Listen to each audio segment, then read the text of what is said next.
Good morning and half a day. The Committee on General Government Operation and Appropriation now called to order. Today is Thursday, August 1st. The time now is 9 o'clock. In compliance with the open government law, the notice for this public hearing were posted on the Guam Public Notice Portal, GTA TV Channel 21, Docomo Channel 117, and live stream on the Guam Legislature's YouTube, and disseminated via email to all senators, all main media broadcasting outlets on Thursday, July 25th, then a change on that same date, and then on Tuesday, July 30th. And the agenda this morning is Bill 324-37 COR, introduced by me. I'm the sponsor, Senator Agustin, an act to appropriate the sum of $510,000 from the fiscal year 2024 excess revenue collected above the levels adopted in Public Law 37-42 as amended to the Guam Academy Charter School Council for the two new charter schools and administrative costs of the Guam Academy Charter School Council. There was a fiscal note was requested on July 12th, and it was received and disseminated to all senators via email by the Committee on Rules on July 19, and those participating on the Bill 324 are invited to, and they are already seated. We have Vanji Cepeda from the council. We have Tony Guzman. We have Ryan Salas. We have Anne-Marie. You're here. You're listed here. Okay. We have also Juan Flores, and we also have former Senator Will Castro from Career Tech. With that, I'm going to read the rules for this public hearing. All right? Please provide my legislative staff with any document for photocopying and distribution. Panel members are asked to remain in the room for question or additional testimony as may be desired by members of the committee. Question and testimony shall be confined to the substance or the nature of the agenda. I'm very specific, okay? Personal inference as to the character or the motive of any senator or any individual testifying is not permitted. Any violation of this general rule of conduct will result in the removal from this public hearing. Proper form and decorum shall be practiced by all present in the public hearing room for these proceedings. Individuals who fail to maintain proper form and decorum will be restricted from participating and will be escorted and removed from the room. I'd ask that anybody, if you have a cell phone of you, please put it on mute or turn it off. All right? When you speak, please make sure, for the panel members, when you speak, please make sure that the microphone is on and that you speak into the microphone. You will state your name and your title for the record. I'd like to acknowledge my colleagues that have joined me this morning. And I have Speaker Therese Terlai. We have the oversight on education, Senator Chris Barnett. We have the Vice Speaker, Tina Rose Munoz Barnes. We have Senator Roy Kinata. We have Senator Jesse Lujan. We have Senator Dwayne Snickers, and we have my Vice Chair, Senator Tello Tideway. I'll provide my opening statement on the bill, since I'm the author of the bill. Bill 324-37 CR seeks to provide critical startup funding for two new charter schools, the Business and Technology Academy Charter School and the Magalahan Herao Chamorro Charter School. As we all know, the creation of these schools represent a significant step forward in our efforts to provide diverse and innovative educational options for our children. The allocation of $250,000 to each of these new charter schools will be instrumental in ensuring a successful launch. These funds will be used to cover essential operational costs during their startup period of August and September 2024, provided they have 200 students enrolled as they have projected. Assuming each student will receive $77,500 over the entire school year for FY 2024, we calculated a monthly allocation of $625 per student. Since this bill covers only August and September, we determined a 2-month total of $1,250 per student. Multiplying this by 200 students at each school, we arrive at a total of $250,000 per school. With 2 schools in scope, the overall funding requirement for these 2 months comes to $500,000. Additionally, an appropriation of $10,000 is included for the Guam Academy Charter School Council to support their administrative duties as they oversee the growth of our charter school system. I firmly believe that investing in education is an investment in our island's future. By supporting these new charter schools, we are empowering our young people with the knowledge and skills they need to succeed. I urge my colleagues to support this important legislation. And with that, I'd ask the panel to give testimony, and I'll begin with Ms. Cepeda, and then we'll have 1 speaker from Harao and 1 speaker from Business Tech, and then we'll move from there, because we do have former Senator Will Castro will be testifying. Okay, Ms. Cepeda, please. Thank you, Senator San Agustin. I appreciate it for entertaining this, because I know you and I have been in communication with regards to this and pushing this to have the money available to the 2 new charter schools in regards, take effect in August. Senator San Agustin. Thank you, senators, for being here. It's important for the new school year. I appreciate it. I want to acknowledge, my name is Evangeline Cepeda. I am the chair for the Guam Academy Charter School Council. I'm speaking on behalf of the council and all the new charter schools and the old charter schools, all 7, that we are in full support of Bill 324-37, authored by Senator Joe S. San Agustin. We are in need, as you know, I don't want to pin this. I am in love with all the students of Guam. I have a sister that works for DOE, passionate. So I'm here to say that there's enough money. We don't have to take away from DOE. I'll leave that to you hardworking men and women up there. I'm just saying that you need to give us what is needed. The students behind us are the Harao students and faculty, along with business and technology. They're here today. That's a sign of importance, right, students? Okay. Thank you. With that said, I'm here to be in full support to get this going. It needs to be done. The school needs to start. Harao is ready to start within the next week and a half. And we have business technology that's hoping to start mid-August. So, and all they're waiting for is the funding. I get emails from them bombarding me every single day. Where's the money? We need the money. We have the people. We have the students. So I'm just here, and I'm going to make it short and sweet. I'm in full support of this. I just want to thank my letter that I sent to Senator Joe S. San Agustin requesting for this appropriation for, as I stated, when they became a new charter, the request was for 200 students to begin with, which is reasonable. I think it's reasonable to start with. And if it grows, then we will come back at a later date to request for more. But until then, I'd like if you could please because this is a special session, am I correct? That this be a special voting, and it be voted like ASAP. No pressure on you, but pressure on you. With that said, I'm going to end my support of this bill, and I ask passionately to give it to the charter school. It's deserving. Sure, we've had problems. We have problems. But we find solutions, and that's the important thing. It's not swept under the rug. We meet the requirements under public health. We meet the requirements as far as accreditation. We meet the requirements that every 5 years we meet, we find our success stories, and our problems we fix. So I just want you to understand that, no, I'm not making this a beautiful picture. But it's a nice picture, and it's a colorful picture. And the picture is students are making progress. We're seeing results. And like I've mentioned time and time again, every time I come before this floor, when students want to go to school and they're happy with their environment, that's already 50%. That's already 50% of the learning process.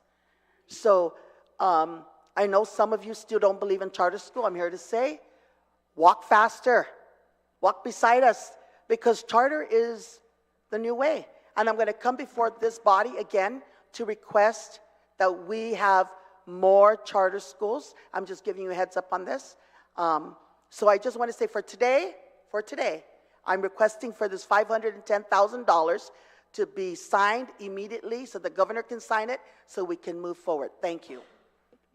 Thank you, Ms. Vera. Now for the Harao, Ms. Anne-Marie, you're the one speaking? Okay. And you'll be followed by Mr. Flores. Manana si Diyos, mananahu zan manyaluhu. Masya haji hamzu. Panan meganyo manyalo, no? Hasta bibihadzu, hasta mamparero hit. Senadora Zan Quiquentus, Teresa Lahi, Senadora Zan Segundo Quiquentus Tina Munya Barnes, Senador Zan Gehelui Comiten Gobernamentu Zan Inareglan Salapi, Joseph Agustin, Senador Zan Comiten Education, Chris Barnett, Zan Toro Hamzani Senador Zan Senadoran, Imena Chantai Shetty na Legislaturan Guam. Inaanhu si Ana Marie Arceo, mas matungop como si sanaguni fi gwini na toto. Guahu para bay halam ki charter school, hinuabo na charter school, magalahin horao, kumo COO Zan Principat. Hinuabo na charter magalahin horao, Chamorro Academy Charter School. Esta para 20 años y Chief Horao Academy, desde que masetbi comunidad. 20 años. Da si Zeus maasi. Para Senadora Zan Quiquentus Teresa Lai sa guiza uno gi una posible itinitun harao tatigi 2005. Guiza prepara I bylaws ni articles sa manskwela I famagonya giza harao ni pago matutuhon. Si Senadora Zan Segundo Quiquentus Tina Munya Barnes ni guiza pumasa ilay ni para mafonduzi harao 50 mit para 3 años. Tatigi malafado hafan asakan fanan 20 ketot sipat 20 16 jalode. Si Senador Chris Barnett ni hagas manhita gi programa sagi Chamorro and otrusia na programa gi comunidad. We still need to do that. Recording, Chris. A malfunction harao combination. Okay. Dan si magahaga Luliang Girls and segundo magalahin Guahan Josh Tenoy na mapreba isalapi ARP ni para ben ketagi malingon manmalingon siya na finanagwi durante COVID. Anigi siya na salapi gobernamentu dan adurang gobernamentu ginan hamzu toro para horao giman mapus.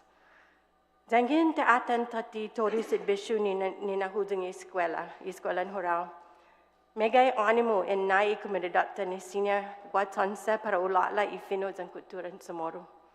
Disiki tinitohonya in committee toru ni nasinian mami para mas kualidad na edukasyon para ifamagun imanataw tano zan masya haji siya na famagun. Ni man malago umedyak para ifino zang kulturan Chamorro. Megay na estudyante man malofan gi programan mami anay intanom isimi zan ifino zang kulturan Chamorro. Disiki man hoben, the esta man magradua ginini eskwela'n sekundaryo ng koleho, the siya man mamananagwi pago gi Chief Horao Academy, o sino may gelului programa siya gi komunidata. There are many children that have passed through Horao in the last 20 years that are now in the community leading in this work of Fino Chamorro, Fino and Cultura Chamorro. Some of them have graduated and are now teachers at Chief Horao Academy right now. And I think that's the greatest evidence of this work that has to be and has to continue.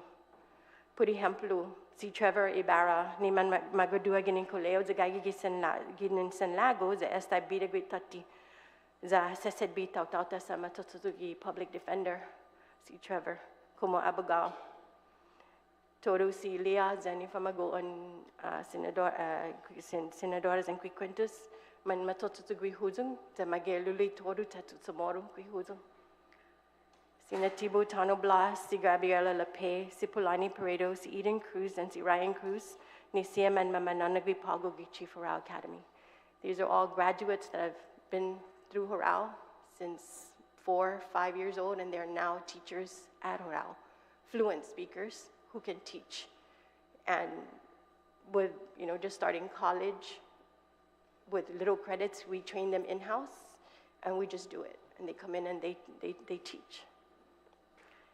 Sa entry todos si sana in ihemplon kinempli como organisasyon ni team and mamatita na selapi para siya na maisa.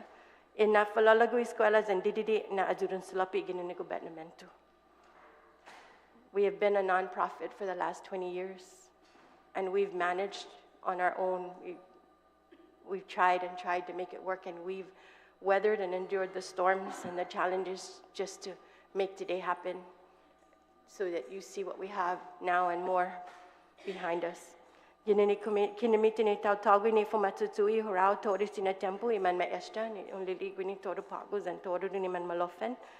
Man manyat bis and dididi hat siya ni gunaha za inesisita permanenti na lugar para eskwela ni siga domangklu kada sakan ni malolofen. Pazabe nais idus masi para ibitax ni mababa I talan para hami. We've been looking for a place. We've been trying to get a place, and all of a sudden, in 24 hours, by the grace of God, a door opened for us where BTAX, invited us to, or we asked if we could co-locate with them and rent from them, and so it works. Matoto. Megay ocho siya na inatnon, inadura giman mapo siya na tempo puri hamplu isagan kuturan samoro. Zan gwini gelataha anay dumanahan para benazura ifanazakan sinipok gijidiowi para mahat sa programa niya sinipok. Estimati ora na debe di inatendi hinatsan magalahin hurao. Kosiki in baba lamigay na oportunidad para makuseta mas megay na familias and famagoni mas di mapreba na kinamplisia giman mapos na 20 años. As a nonprofit, we've always had to charge tuition in the past, and so it limited who could attend. With the charter, we now open it to all and more people and more children for Guam to have the same opportunity, a different opportunity for those who are interested in revitalizing and giving back their children their self-identity, something that we as adults didn't all have. Pues gi-inimit and respeto, in epok hamzo ni legislatura para nazura hamin fin numa guahamas oportunidad para edukasyon sinipok samoro guni gitanota. Hombres giza Hawaii, guamas di 20 na eskwela sinipok. Zangi Aotearoa, I just got back from Aotearoa, New Zealand.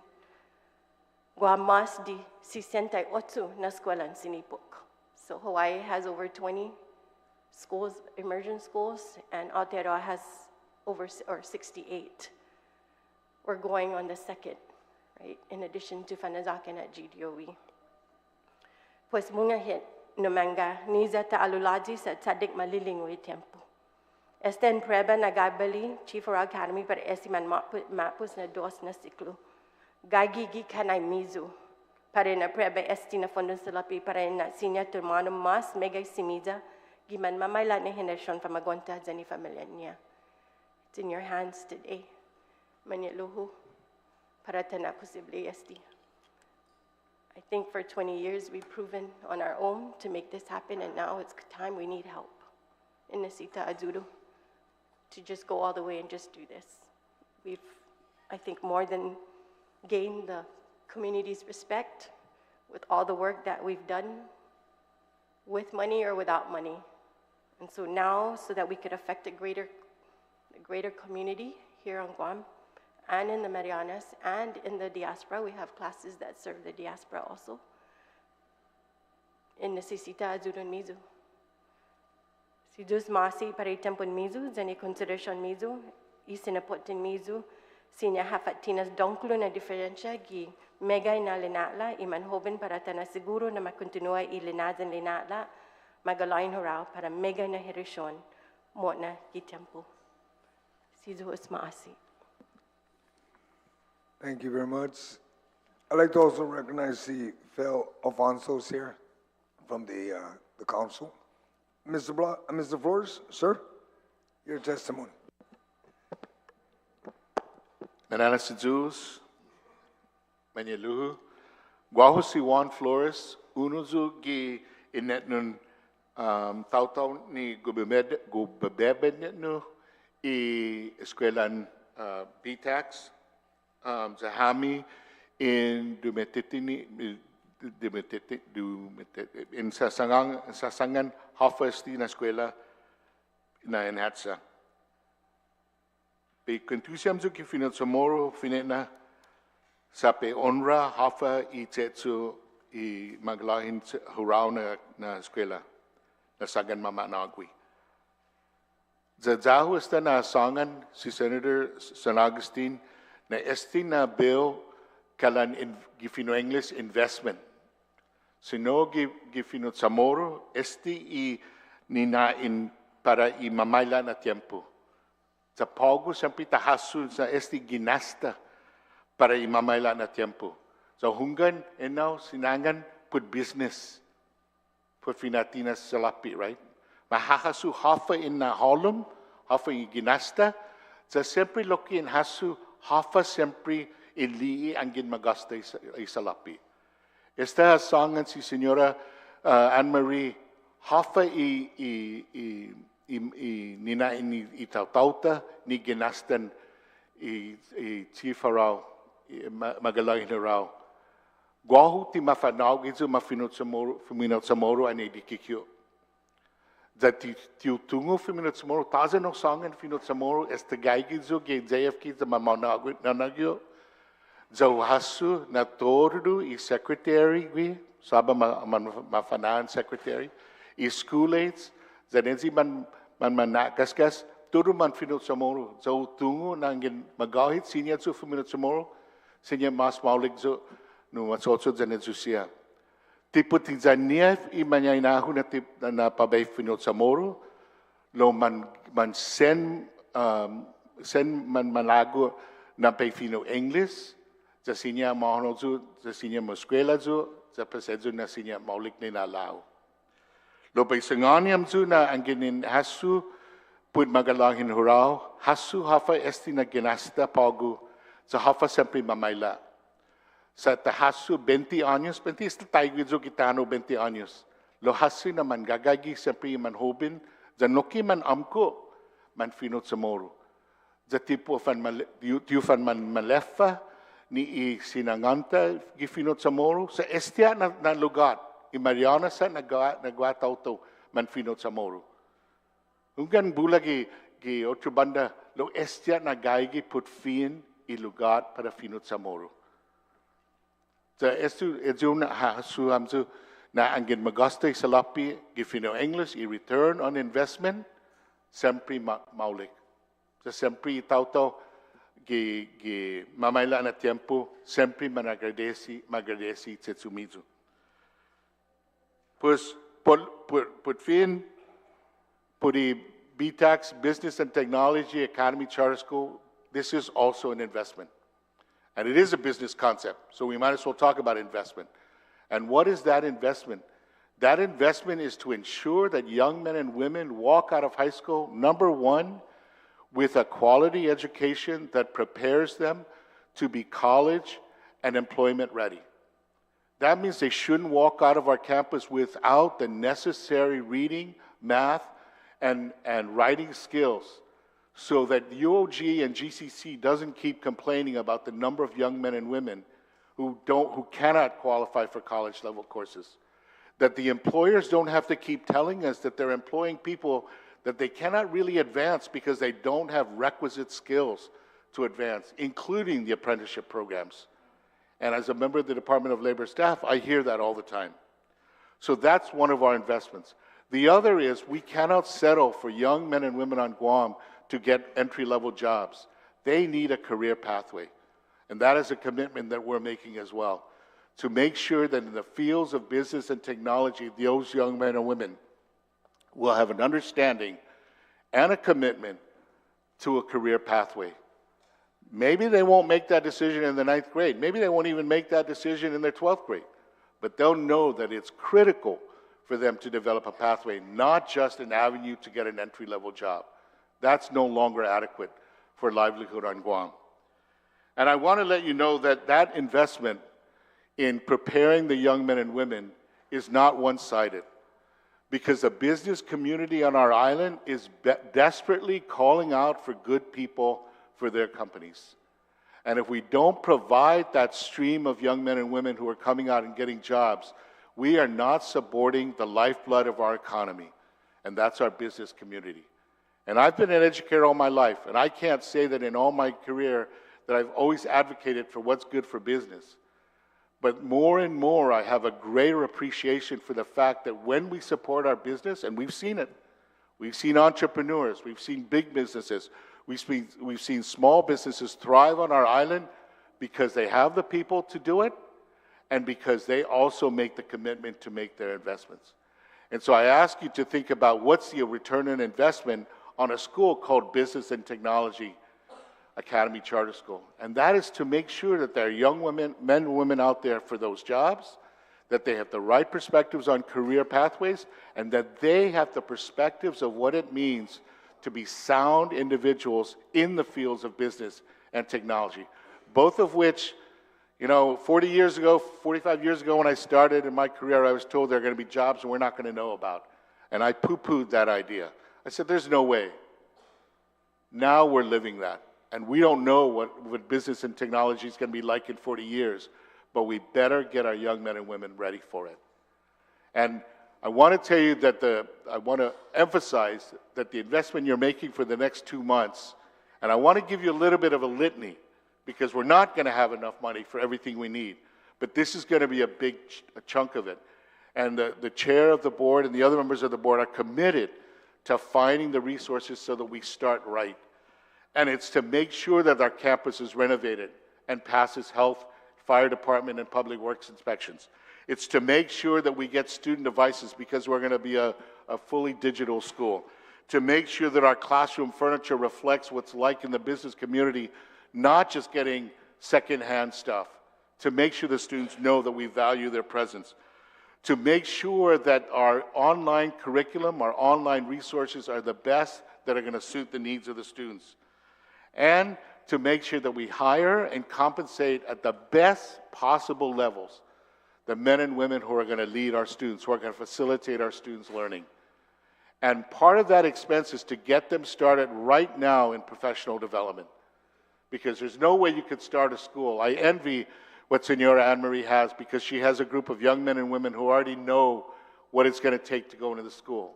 And the men and women, some young, some not so young, who are interested in teaching at BTACs, they know the value of what they're going to provide, but most of them have not been in the situation that we're presenting to them. Because as Zara Atilik, the chair of our board, says, we're turning education upside down. Because our goal is to meet our objectives, not to make this, pardon the use of the word, not to make this business as usual. So I ask for your support. I am very honored that the senator who introduced the legislation, and for all of you who are taking this consideration, that you're giving us this time. Thank you, Mr. Flores. Former Senator Will Castro, your testimony, and then after you, we'll follow with the additional testimony, I think that was presented by Tony Guzman. Okay, so, former Senator. Sidus Masi, buenas gihilo gi komitea, dan para todos hamzulokwi senador gi legislator in Guam. Guahu si Will Castro, principal gi Career Tech. Afternoon, good morning. My name is Will Castro, and I am the principal of Career Tech High.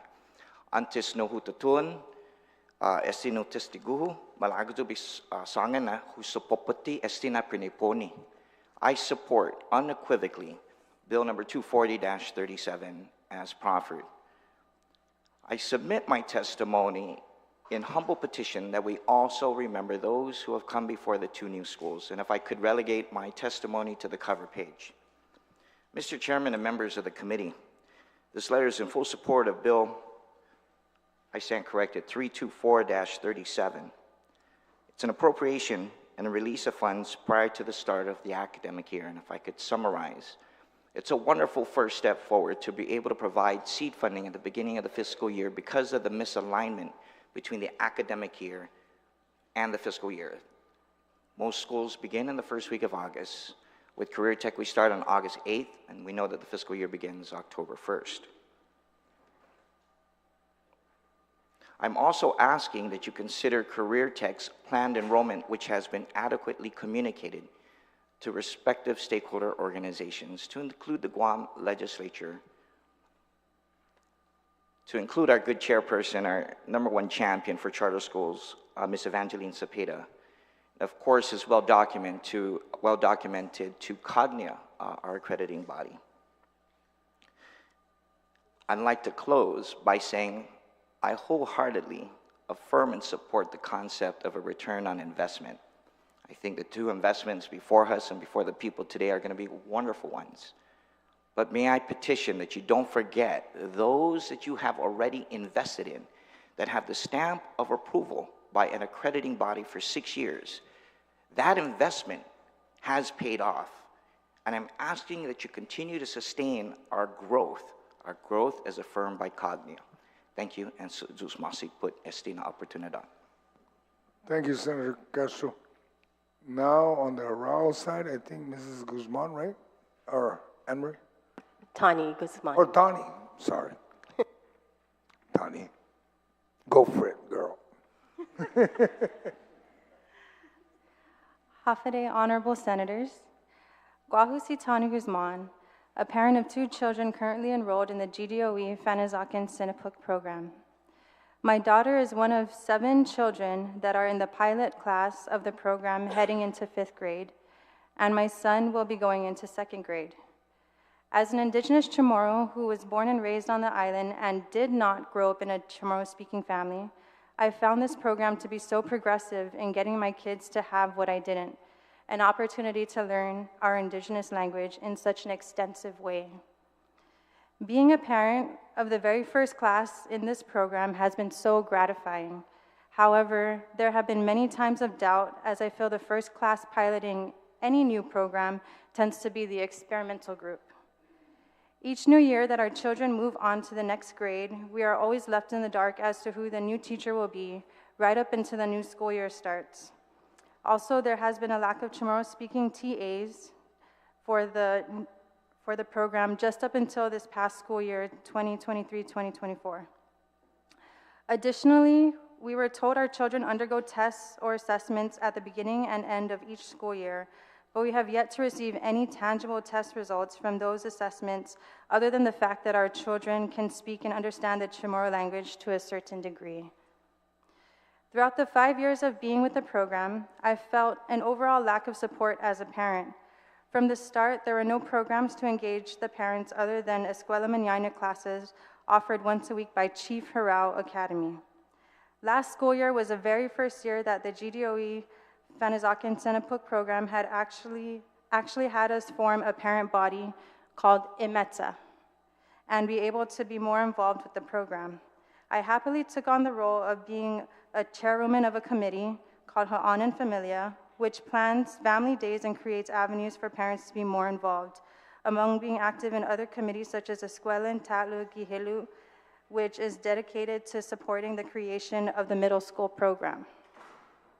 Throughout the year of 2023-2024, the Ha'anan Familia Committee successfully coordinated 5 events for parent involvement. However, I found the experience of planning and executing a lot less cohesive in working with the teachers or other faculty than I had imagined. I feel a program coordinator dedicated solely to Fanazakan Sinapuk to be present at the campus and accessible to parents is very necessary, as the teachers are already doing the most to nurture and support our children. I just want you to know I'm disclosing my experience as a parent in hopes that the Fanazakan Sinapuk program can better their program. Upon learning that Chief Harao Academy will transform into a charter school, I felt my prayers were answered. I strongly feel that taking my children out of the Fanazakan Sinapuk program and transferring them to the new Magalahan Harao Chamorro Academy Charter School is the best decision for our family's journey at this time. The teachers and administration from Chief Harao Academy have been the most supportive to families in this journey of language and culture revitalization. It is absolutely necessary for Bill number 324-37 to be passed to ensure that the 2 new charter schools start this school year. Malagu para tatutuhun esti nasaken, tisinya tatnenga para otru nasaken. If you support the revitalization of the Chamorro language and culture, then I implore you to vote in favor of Bill number 324-37. Dunkluna Siza is Masti. Thank you very much.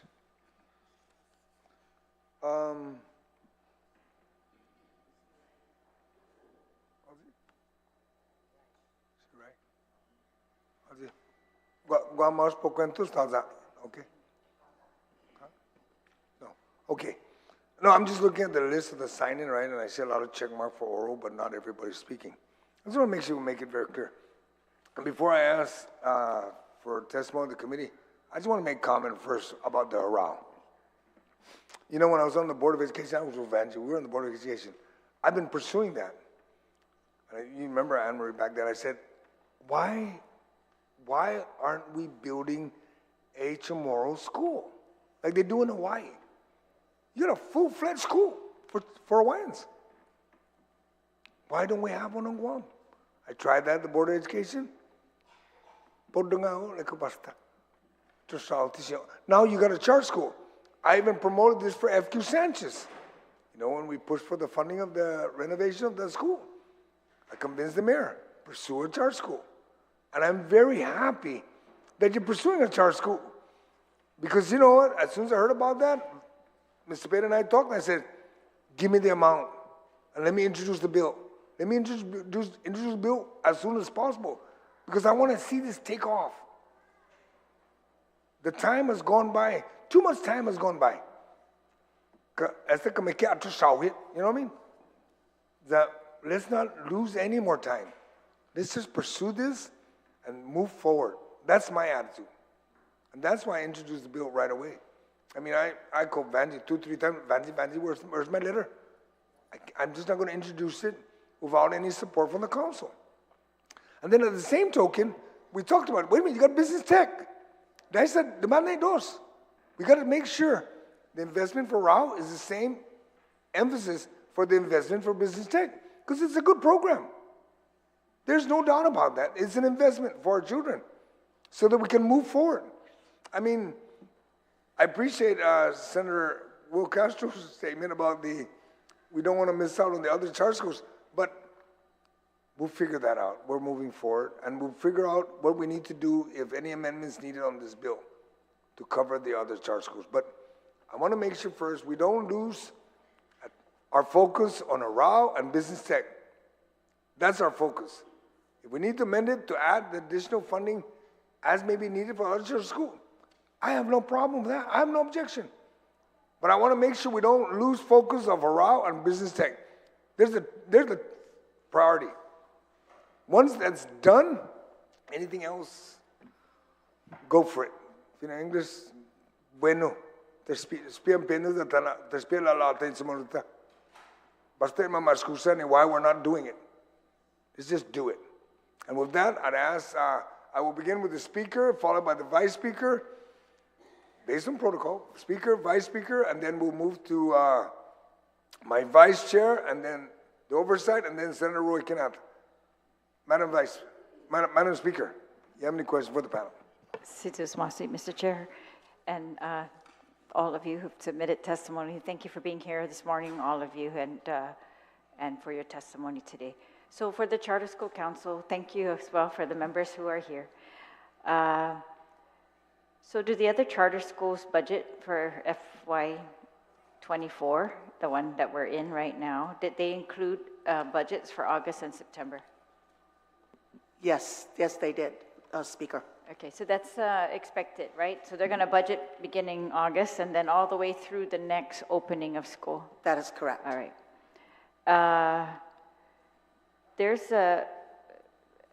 Are any of the funds being proposed to be used for construction? No. Is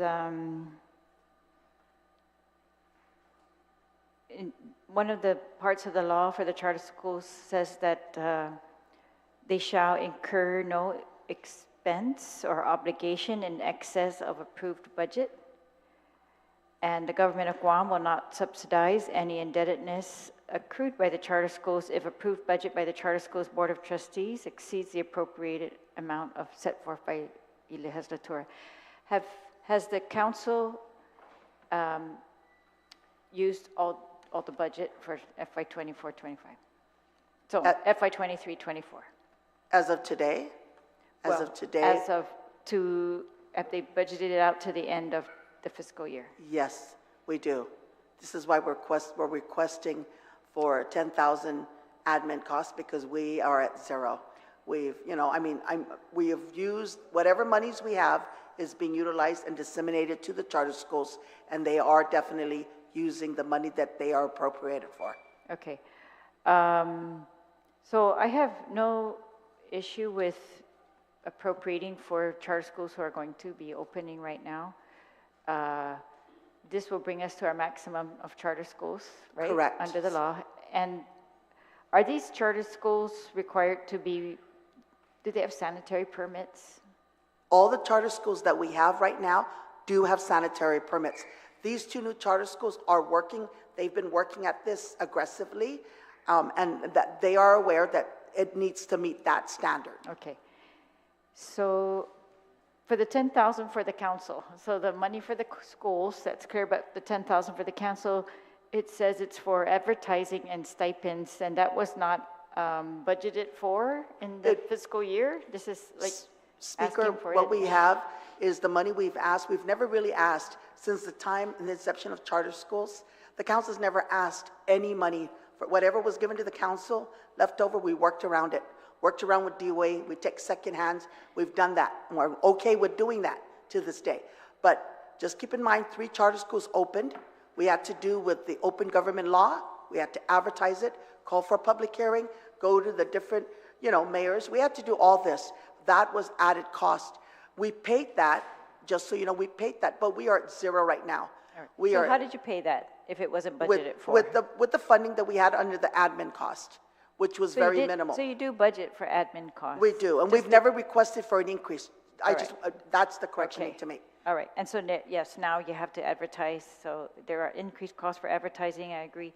But the stipends should have been budgeted for, right? It was, but we had work sessions that we had to do, council meetings that we had to do, and more council meetings than we've ever done before.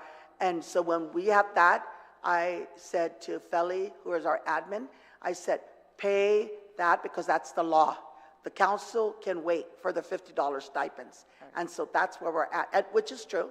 It's poor to be on the council or on a board of education because they never get paid well. And so my council members haven't been paid. I have not been paid. And so I'm just saying that it's due to them because they haven't gotten paid, because we've had to pay what we needed to pay based on priority and urgency. Okay, and so for the upcoming fiscal year, that will be included and will be Correct. budgeted for, Correct. right? Yes. All right, and the BBMR talks about 33 students, I'm trying to find that, but is that total for the 2 schools? For the 2 schools, my request was for 200 students for 200. each of the 2 new charter schools. For each, 200 Yes. each? 200 So do you both each. expect to reach that 200 capacity? Yes? And, okay. So for the upcoming fiscal year, these 2 schools will be included in the upcoming overall budget for all charter schools, right? And Correct. that amount will have to be increased. So, Correct. and the stipends will be included, Correct. hopefully, in that. And then, but will any of the other charter schools be allowed to increase their enrollment? Okay, so when we had our, Madam Speaker, so when we had our budget work session with Senator Joe Eston Agustin and Senator Barnett, this body approved to get the 7,800 students per student pupil, okay, then we will work with that and buckle down for at least 2 years. And so with the increase, because right now, as of today, we're getting paid $7,500 per student. With the increase come October 1st, it will be $7,800 per student pupil to include the new charter schools. To include the new charter schools, it will be at 7A. The government's saving no matter how you look at it. I know it's a bad attitude to have, but the government is saving because more students want to come to charter. And so we're looking at it a business aspect. We're looking at it at an aspect of saving the government of Guam. If they come over to charter schools, you're saving $4 or $5. So you're saying you made an agreement with the Committee on Appropriations Chair Yes. to increase from 7,500 to 7,800 for 2 years, and that will mean continued enrollment caps for 2 years. No more increases. Well, no more increases that increase on student, that we will not request $7, $9, or $9. Oh. I'm giving a scenario. And what about the enrollment?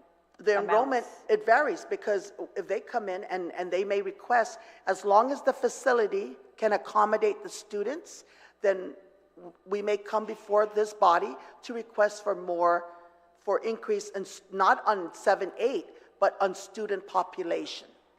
Are you expecting that? Yes. All my charter schools, so Madam Speaker, all my charter schools are telling me as of yesterday that there seems to be a line, a waiting, with the exception of Island, that parents are signing up on the waiting list for students to enter the charter schools. All right, and so that has to be approved still? Yes. Right, okay. Yes. Does the council review the budgets of the charter schools, right? that they We propose? do. We do. And do you allow them not to pay their rent and that they're going to become in debt for rent? No, of course not. That's not the practice. It would behoove me to say to a charter school, don't pay rent. So how did that happen? That is in the legal, I don't want to discuss it, but I will say that without saying too much, that battle, you know, that's a one-sided battle, and the news says what they want to say, and I didn't rebut because it's legally, it's safer to keep my mouth shut and let the professionals do it, the attorneys. But we were in court yesterday, and I was there to speak on behalf of that particular charter school. I just want to say that that was, the truth is, I wasn't on the council, so I wasn't there when that was created. I would just say now the buck stops with me, and so with me, I basically, the rent and the power and water were included. They were notified to the owners that they were not going to renew their contract. The owner was not happy, and the owner said, okay, guess what? You guys owe us back pay on utilities. Okay. And so that's where the struggle, right. One is saying another, and so that's where it started. Okay, so I just want to wish that the 2 new charter schools good luck, of course, and of course we want you to succeed. We are very appreciative of all the charter schools and what they have done for our community, including Career Tech and all of the existing charter schools.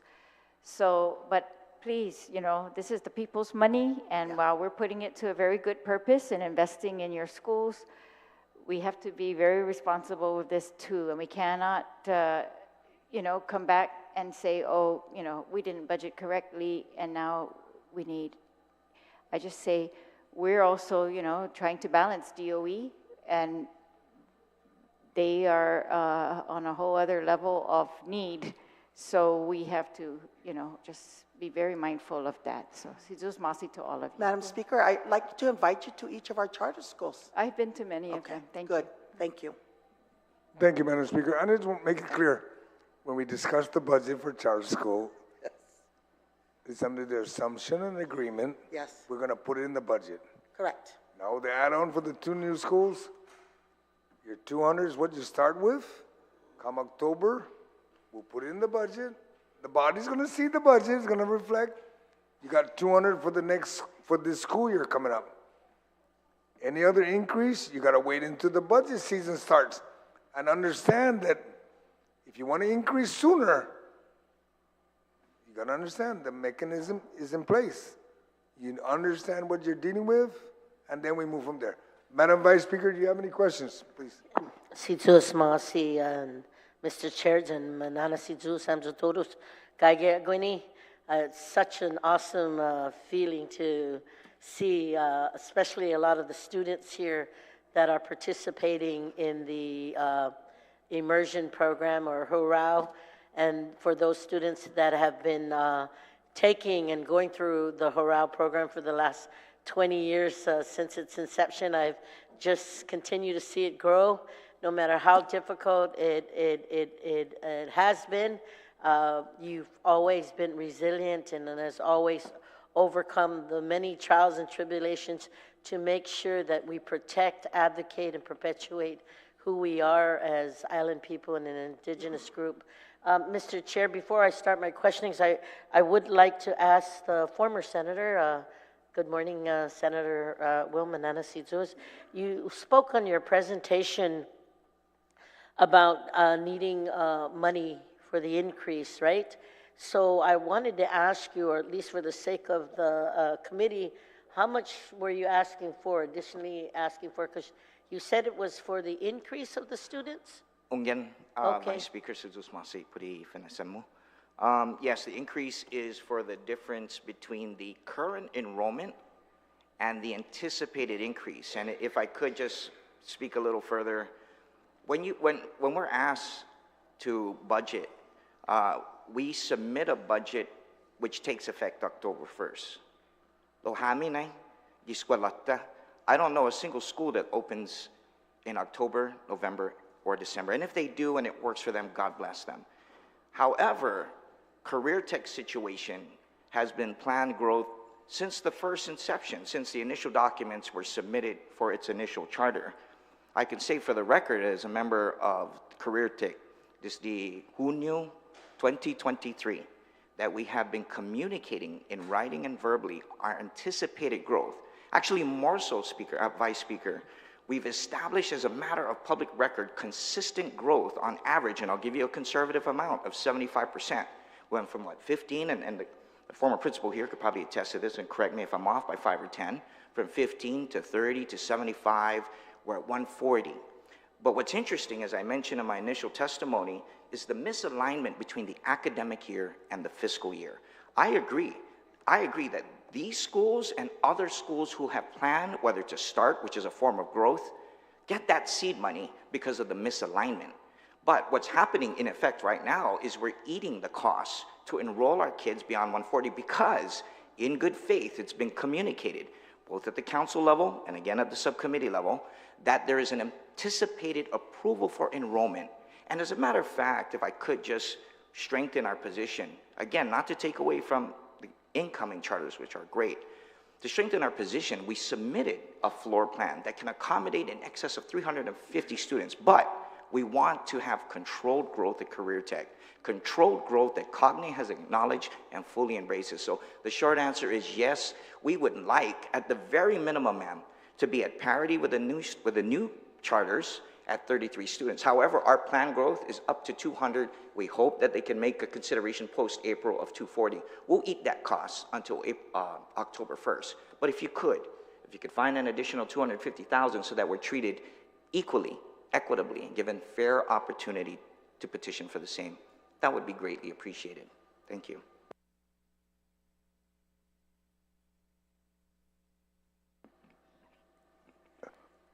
Based on your budget, Senator Castro, what's the increase you're asking for? The budget What's the is supplemental request number? Give me a number for supplemental. 250,000. 250,000. You're going to have 200 more students? Sure. Okay, we'll work The with council on BBMR that. fiscal note states that 33 students at approximately 7,500 for this supplemental year, notwithstanding the good chair statement of 7,800. Right? I don't want to even anticipate that. The BBMR fiscal note on page 2 denotes that it's at 33 students at 7,500, which isn't actually 250,000. It's 247,000 and change. So yes, we anticipate at minimum, sir, we're already in excess of 20 additional students. At minimum, we're anticipating 33 students. Senator Yes. Castro, let's make it very clear. We're not going to give you funding for a year. We're only looking at 2 months. So when you talk 75, like I started earlier, everything is broken down to 2 months. So you take 12 minus 10, all you're asking for is 2 months additional funding. Yes. Because why? In October, it catches it already. I okay? understand that, sir. So it's not 250,000 because you're not adding 200 students. Okay, so why don't we just go ahead and move along, and then we'll talk about Whatever numbers. the equation is, I didn't see it in the committee report, sir, but I defer to your good judgment. Thank you. Okay, thank you. Thank Madam you, Vice. Mr. Chair. And Mr. Chair, as a member of your committee and one who's been continuing the conversation with the charter schools that are in front of all, I did make full effort about being a part of Bill number 324, that's 37 COR, so I hope you consider me in that effort to be your co-sponsorship on this measure. My question to both charter schools is,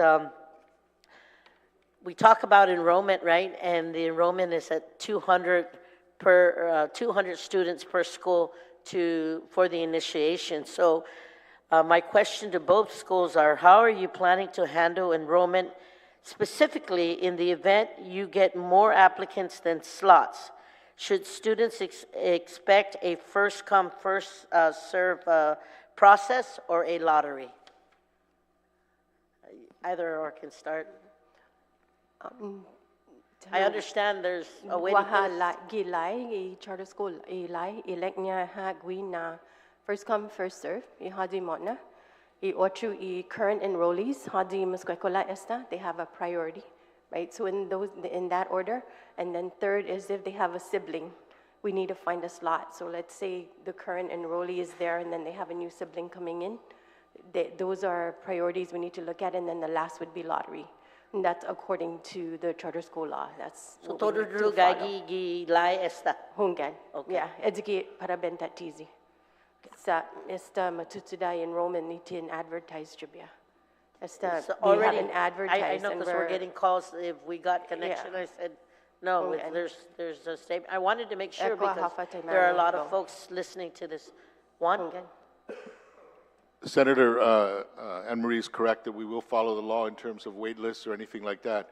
I will say that from a school finance management, if we had 220 students who desperately want to come to the school, even though the cap on our budget is for 200 students, we could make, the faculty of the school can make a decision as to whether or not those 20 students can be accommodated regardless of what the budget is. The budget is for 200 students. If we got more, we first decide, could we fit more students? And that's the same way if you were a for-profit or a tuition school. You can decide if a student comes to you and says, I want to come to your school, but I have no money. You can decide if you can put that student in your school anyway, because you know that that's going to benefit the student, even if the family had no money. So that's the approach that I'm taking.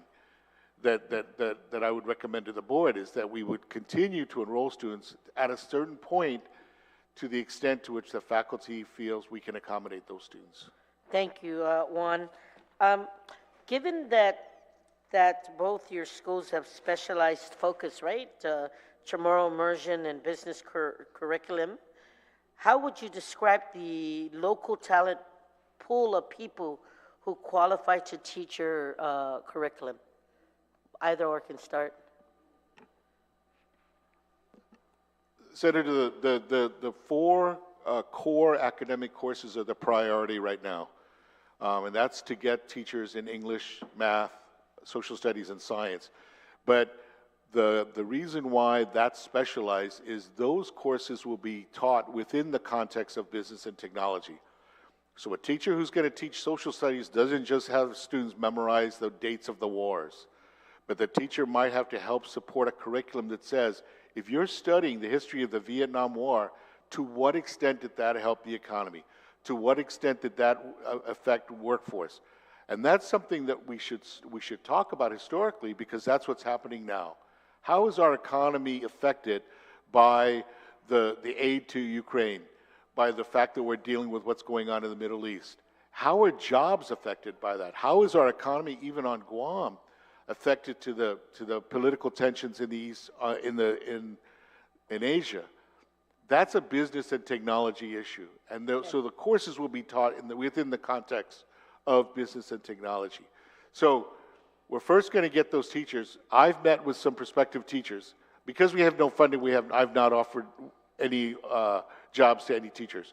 But those who've expressed interest understand that that's the perspective they need to take. That's the reason why professional development is going to be critical before school starts. Thank you. And Zenhago, Anne-Marie? Meke, low senior. Our problem is capacity building and really getting teachers. So if they're fluent speakers, they're not certified, or if they're certified, they're not fluent speakers. So it's a hard place to be. But we found a medium where show me experience in professional development and in-house training. In the meantime, we're working with the University of Guam and the Chamorro Studies program to help us create classes to support our teachers that if they're fluent and they don't have their degrees or they don't only have some, they're building their college credits, that we can actually have a program that's going to support have them go to school. GCC also has a Nina Fit Me program that's a certificate program, but that's how we're getting around that. And Hawaii and Aotearoa have the same problem, is that their indigenous teachers have to be in the classroom now. We can't wait 4 years for them to finish their degree. So working with UOG and the Chamorro Studies program is helping us to find ways and means to meet that while they work, maybe after school on Saturdays, to have programs that where they can continue getting their degree and or the credits they need to be certified. And so for now, we use what we call their professional cultural skills. For example, we have Ron Faji here. He's going to be helping us with part of our curriculum, and we're using an indigenous curriculum. And we're also using interdisciplinary curriculum where math, science, and social studies will be taught in our indigenous ways. I approached that question because it came in from those who saying, Vice Speaker, I understand your support for this measure, but where are they pulling the talent from? And I committed to saying, I'm going to make sure we ask that question so that the listening audience has a better understanding of how it works. So I appreciate the responses because, sometimes we have to look and template the need and what's happening, and with the collaboration with working with the community college and the university to make sure that talent pool will be there. We want to make sure that it's successful, right? So we need to get creative sometimes. So my last question, Mr. Chair, if I may, is I'm going to address this to Mr. Flores Juan. You describe your charter school as a fully digital. And can you give us some more detail as to what tangibly that will mean for the students and teachers and the educational outcomes that are supported with a fully digital charter school? Well, we already have that in many of our schools, right? The use of devices. But the first thing that I will tell you is that we will not have physical textbooks. That the curricula that we are going to adopt may have textbook-like materials digitally, but more importantly, I think the teachers will be turning to using primary sources to help the students understand concepts.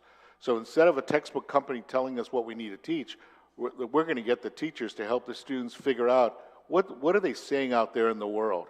Now, I'm going to be frank with you, Senator. If I ask a student right now to describe the state of the economy in the United States, in 10 minutes, that student could have a 5-page paper using ChatGPT. Yeah. But that's not what we're going to teach the students to do. We're not going to tell them just to figure out what the words to say. How do we interpret that?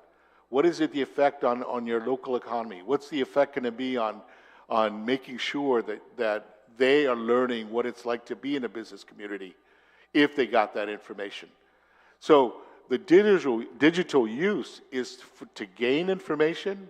We need to have a digital learning management system so that the teachers can develop their units online, have the students use that material online, and then to seek resources online.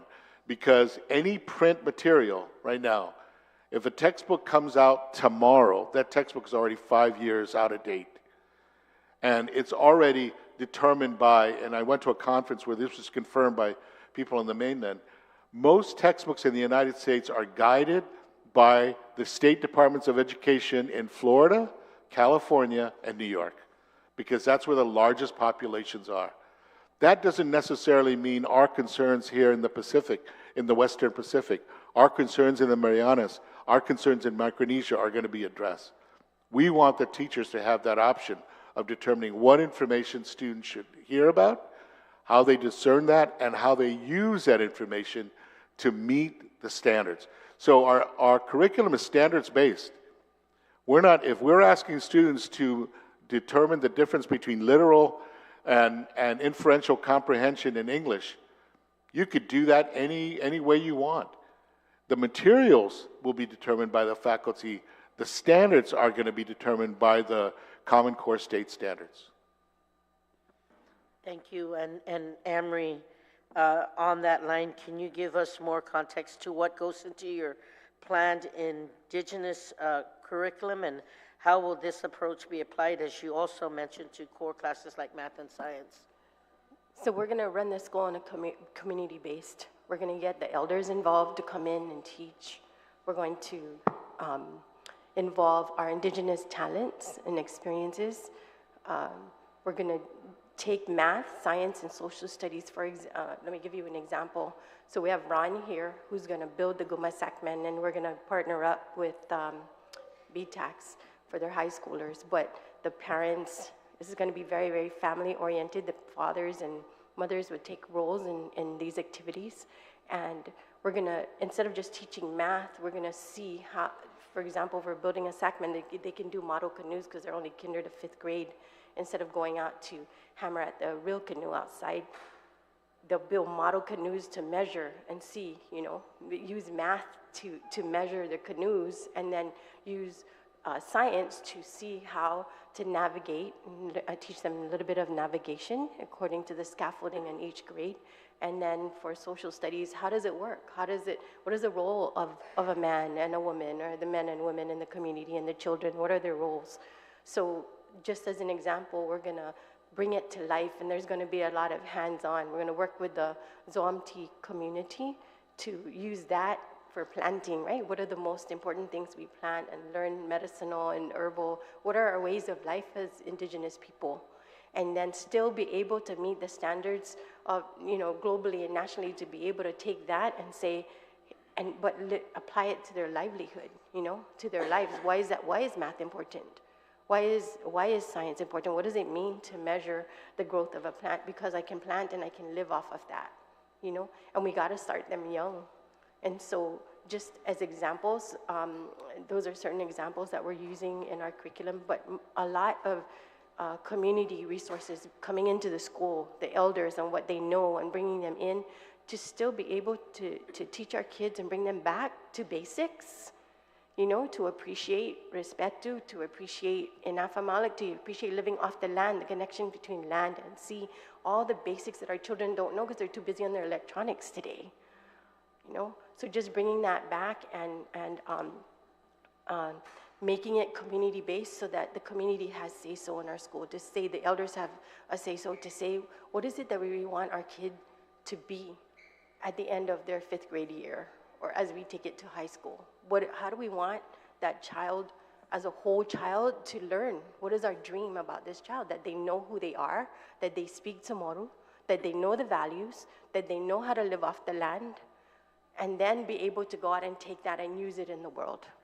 And so instead of taking the world in and bringing in the Western world into our indigenous community, we take what we know indigenously and bring that out, and be able to represent ourselves and be who we are as Chamorros, and be that in the world, and be okay with that. Be okay with who we are. And so we're building. So our first year is going to be a lot of piloting. The teachers will help build the curriculum. It's our first year of really doing the real stuff. It's going to be fun. We're using a 70-30 model only because with the model of full immersion, the preschoolers usually come in, they go to school 3-4, so 3/4, and the 3-year-olds, 4-year-olds, and the kindergartners will be all full 100% Chamorro, and then 1st to 5th grade will avail to 30% or 20% English, trying to maximize all the Chamorro we could, but not compromising the child's learning in the subject areas since they're just coming in. starting to learn the language, and then we'll increase every quarter, every semester. We'll increase the tomorrow as we ensure that they become fluent or proficient in the language. So we'll still give them a chance to use a little bit of English in those subject areas to ensure that they don't fail because they don't speak in that. And so as we grow the cohorts up and they become fluent, then we revert to a transitional dual language where we're going to use a 70-30 model and end up being full tomorrow by the time they get up to the 5th grade. Situs Masi, Mr. Chair, so I listened to both charter schools look at the plan, the action plan, but more importantly to make sure that the successes for this program is facilitated with the highest degree, and that, you know, the questions that and the concerns from the community out there, that are we already starting if we don't have the expertise of teaching. But you brought up a really good concept about taking what we learn inside, then taking it out to the world. So, Mr. Chair, again, I truly appreciate the presentation today, and to all the folks that are in the public hearing room, and Dunkle Nasitus Maasi, for your support for this measure, but more importantly, for your future, for your children's future, and for the advocation of literally giving the Chamorro spirit and the Chamorro thought of how we can learn and share it with the rest of the world. So I support the efforts, and again, I'm going to ask you, Mr. Chair, about the inclusion of me. I know we do it on session floor, but as committed to be a part of the co-sponsorship. Thank you, Number two. Madam Vice. Yes. I'd like to also recognize Senator Brown's here. My Vice Chair, and then followed by Senator Roy Canata. Senator Tello. Thank you, Mr. Chair, and good afternoon to, or good morning to my colleagues, and of course, good afternoon or good morning. You always wonder between 10 or 11 o'clock what really it is, but oh my gosh, thank you, everyone. Thank you so much for coming a couple days ago, I guess, and then now coming back here again today. I greatly appreciate to see the support, because this is what we need. You know, we need to see you here. We need to see you advocate for it, because that tells us how you truly believe in what you're doing and how important it is to our children. We were talking about technology, and I definitely don't want to take away from the other charter school and their mission going forward, but I tell you what, if the power goes out, I'm hitting the Chamorro Academy School to teach me how to survive or sustain myself. But no, in all seriousness, the speaker was very good at asking many of the questions that I have. And as Banshee knows, I've been one of the greatest advocates for charter schools since I became senator in the 35th, and pushed hard on the funding that is needed. And I truly believe that the funding is needed at that foundation level, which is the council, because they're the watch eyes, they're the one making sure that you're staying in line, they're the ones that make sure that you have your budget that's needed. And Banshee is one of the biggest advocates, you know, for charter schools, that calls us personally on the phone, you know, day or night, trying to push for the charter schools. So I know that all these charter schools are in good hands, and they have a watchful eye over them. But I really, I was hoping, Banshee, you would be asking for a little bit more than $10,000 for the administrative costs. First, let me ask you, how long has the council have gone out, have not received their stipends? How far behind are they in receiving it? Okay, this is the first time, Senator, because like we said, we've been very good to remain. We've not asked for more because, like I've mentioned before to you and Senator St. Augustine, I'd rather the money go to disseminate it to each of the charter schools. The council will work, we're minimalists, we'll work at the very bare minimum. With that said, because we've had a lot of activities in the last 6 months, we've used up all of our funding, which we usually very good at letting it last to the next fiscal year. With that said, 10,000 is, so how long has it been? It's been about, I'm going to go back about 7 months. They have not been paid in 7 months? Yes. And yes, 7 months, and Yes, they're well, we still started- sitting on the council. Yes. Well, that's yes. very, very, very noble of them. Yes. But that's not something that I'd like to see done, because they work just as hard, and they Thank you. take their personal time away from not only their families, but they use their own resources to ensure that these schools. So we need to, I don't ever want to see that they did not get paid for what they're doing. I mean, it's Thank by you. law, they should. So moving forward, I know I've talked to you about adding additional funding, like a vehicle, because I know there's only one administrator that you have, and now charter schools are growing. Yes. And Senator Brown and I were talking about that. We'd like to see that it just all turns into charter schools, you Right. know, and I'd like to see that. That's why I'm pushing for that, but I'm sure Senator Barnett doesn't like it. It's like, what is she talking Thank you, about? Senator But anyway. Tidegway. But I think that it's going to need additional assistance for your council. And I'm saying this because it's the foundation of all charter schools. This is going to assist everybody from, the other charter schools, Senator Castro's charter school, as well as the business and technology. It's so important that you have a good foundation for these schools.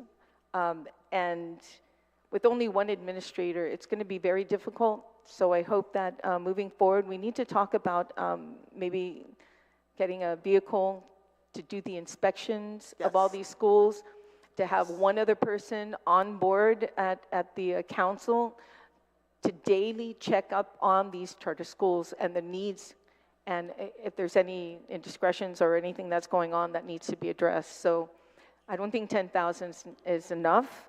I'm hoping that if not in this bill, which I'm trying to keep intact, but definitely in the budget coming up, that we need to increase it. But I would like you to give me a call and let me know exactly what else we can do to help the council itself to be able to oversee these charter schools, to make sure they're following the guidelines and the laws and being advocated for.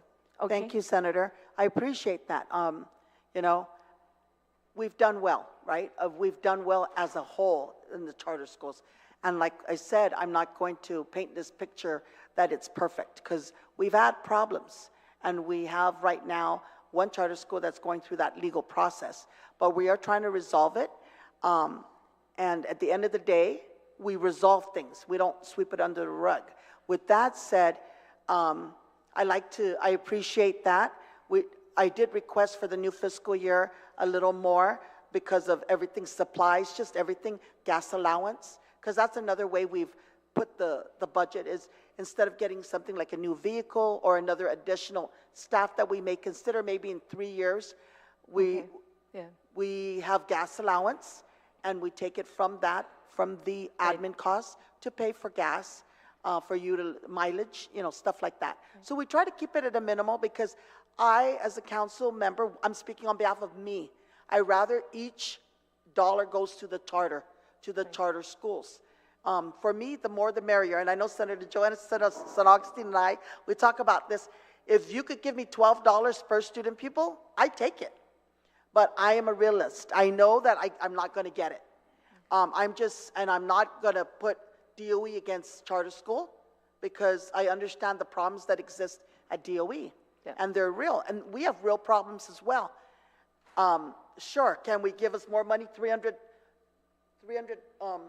increase for student people for the 2 new charter schools? By all means, I'd love to take that. But I understand that talking to each and every one of you, I'm going to work within our means, and then I will come and ask later. So just be prepared for that, because I know Senator Joe San Agustin and Senator Tello, we've talked about this. And every chance I get with the senators, Senator Roy Kanata, I've spoken to you about this, and Senator Dwayne Siniclas, we were at a fundraiser with Senator Dwayne Siniclas. I said, I don't mean to ruin your moment, but can we talk about charter school? And I apologize, but I was heard. And that's all I ask, is just give us the same opportunity to charter schools, because they're doing well for the most part. Yeah. At the end of the day, I always say this, each charter school is doing their mission. They are. And so, and I know it gets tough, and I tell the charter schools that the senators get tough with me, and that's okay, because it's the people's money. But it's going to a great cause. I say, I welcome Absolutely. you to come to each of the schools. We have nothing to hide. We are transparent, and see the schools for yourself.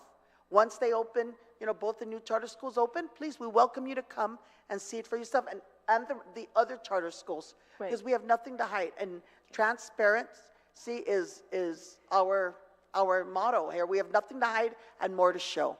Thank you for the support, Senator. Thank you so much for that, Anne Marie. I'm thinking of Anne Marie because I was going to ask you a question. Thank you, Banji, for that.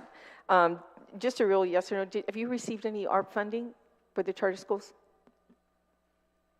Just you Okay, alone. Yeah, the yes. council. Has the council received any ARP funding? No. Okay, Anne Marie, have you received any ARP funding? I think you mentioned it earlier. Yes, it's actually the Educational Stability Funds, the ESF. Right, Is what, and that went to you? That was for 3 years.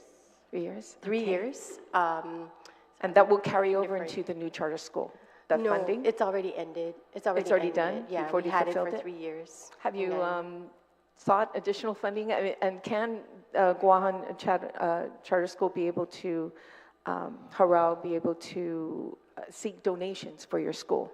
Yes, we Okay, so are you can definitely get very, that, very. right? We're going to get back to being active. When we were settled in at on partnership with GDOE, we kind of slowed down in our solicitations and. Great, But because- now we're ready to roll again. We're looking into grants, different grants that we can. Excellent. We've helped ourselves for 20 years, so we're kind of used to it. I And tell now, you,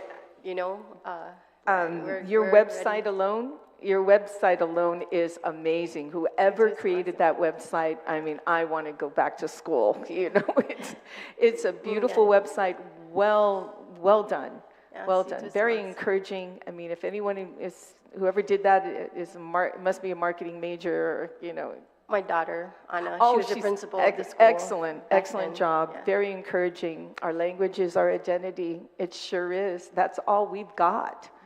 Everything else has been mixed with it, with other ethnicities. That this is all we have. I think many parents send our children to a Haral to learn Chamorro so that they can learn themselves. Because when the kids come home, they're too mamala to go to school or go to a class, and they'll get their kids to teach them how to speak Chamorro. But today, for me, is just a wonderful day because I've looked forward to this happening, and it finally did. We're finally having a Chamorro school. This is so exciting, and it's going to live on, and we're going to do everything we can to ensure that it stays this way and gets all the support it needs. And my goddaughter's sitting over there, who's a teacher there, or actually her sister is they're dingas. But I know they've been a big advocate for this Haral Academy, and I know she'll be going Nina, make sure you... Atilik. Senator, on that note, when you say, finally we're having a Chamorro school, we actually existed with the Fenizak and Sinipug. I want to make that clear, that for the last 5 years, we were in partnership with them, helping them grow. We partnered with them for that fact, bringing our immersion experience to GDOE to build their program there, which I was a major part of. And they exist, we want their program to succeed also. It's just, it came time because the things we need to do culturally, the system just doesn't allow us to do that, And so it was just time for us to cut the ties and build and go, and it's okay. Like I said, Hawaii is 20, Aotearoa has 68, so, we're on our second Chamorro school. We started just with summer camp as the first immersion school, providing programs in the community. But then when we joined GDOE, then we partnered to go up to 5th grade. And so I want to say we wish the best for them too. And that, we hope to still do work with them in the future, as we're very small, we're very few. And we'll take it from here. Are you getting any assistance from the Commission Chamorro language? Very much, yes. You're getting some assistance there? we're Maybe some teachers there? I know that they're totally lacking a bit. working with them. They're helping us with the vocabulary that we need, because on the subject areas, like, how do you say atom in How about any Chamorro? financial help? Good. Any Yes, fin- even financial help. Okay, They have good. given So us they're monies also- for our Escuela Mañana. They applied to ANA. Great. And Okay. so that grant also lends and moves over to our Escuela Mañana that they provided for. Yeah. They also provide workshops and trainings along with some other materials. And I also wanted to, just to make mention that you have your children here that are, holding up signs, encouraging to holding up their. Hatsahulo. Good. Yeah, they are amazing. And they're very well behaved. Unbelievable. It is, I hear it noisier when there's adults in here, but there are children in here and they're so well behaved. And Respect. very respect. And that's not just the language you're teaching there. You're teaching our culture and our respect that is passed on to us. And this is so, I just have to tell you, I'm just really amazed. I'm just fighting back tears. I don't want to cry because Okay, so that being said, I don't want to linger on. I want to thank you, Mrs. Guzman, for testifying. I read it, actually. This was emailed to me earlier. So I'm glad you were here to read it into the record. It makes it more, touching, but... Can I also add that I even asked my daughter where would she want to go, now that we have options. She said she wants to go Harao. Harao. Yeah, no question about it. She was very, very certain that she wants to transfer over to Harao. So I said, okay. Wow. I support that. Well, thank you so much for being here and testifying. I'm sure there's a lot of other parents who would like to come and testify. But that being said, I stand in full support as well. I've always stand in support of the charter schools and ask Mr. Chair that I also be included. But I'll make that motion on the floor too, if you will. Good luck to everybody. Donkalusi Masi. And oh my God, I'm just so excited. You guys are going to open. Okay, don't forget to invite us, okay? Ribbon cutting over there. Okay, it's that. Sidus Masi, Mr. Chair. Thank you. I don't know, but when I go to Iran, I want to visit Business Tech first. I want to see what they're doing. Because I know that Chamorro's not going anywhere. They're going to be backing Business Tech. Someone take care of Dr. Flores first. Anyway, moving along, let's have Senator Roy Canata and then Senator Juan. I'm just trying to go in the order of people that showed up. Okay, thank you. Sidus Masi, Mr. Chair, sen magov pagu sa unli todos hamzu za uli na ga manhobin ma praktika I lenguahita zani kutarata. Masangan agi antes na tempo na gofem importanti lenguahita zani kutarata angentaza I lenguahita zani kutarata mapuno in I lenguahita I umbilical cord. Sa tisinya ma tonic huzung I programa angin taza kutarata zani lenguahita, no? So, sen magovzo by support TSC nam proponi con todo pari iman tauto business na escuela vzu gof importanti pana praktika I lenguahita zani kutarata zan todo iman tetsu economics zani man business, no?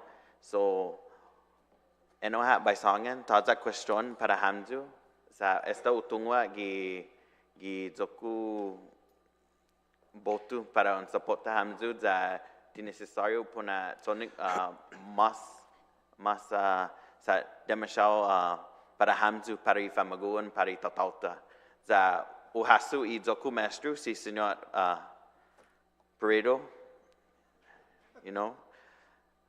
I was thinking middle school when he was my teacher. Za uhasua I famagonya zani asagwana kagi agini lo uhasua I again lo gaga yes reverse X. So my bad. So I'm very much happy to be here. I'm very happy to see Mr. Ranak Faji. Mr. Ranak Faji, you've been a very tireless advocate for our culture, our seafaring operations, and our way of life in the community in that respect. The business community, I'm very much in support as well. Don't think that just because I'm speaking Chamorro, I'm only supporting them. I'm supporting you guys as well. But what I said in, the Chamorro speakers here, I support both. But I'm very happy to see the younger generation being here and present. Again, it's very good to see the younger generation stepping up and not just having all the, older generation speaking for you or only having 2 people being appointed to speak for you. So again, full support, Mr. Chair. We'll give them all the money they need. And for the other Viva charter schools as tomorrow. well, Viva. Nothing. No, give both of them whatever they want. Okay. Senator Rohan, do you have any comments or Yes, questions? sir. Thank you very much, Mr. Chair. Morning, panel.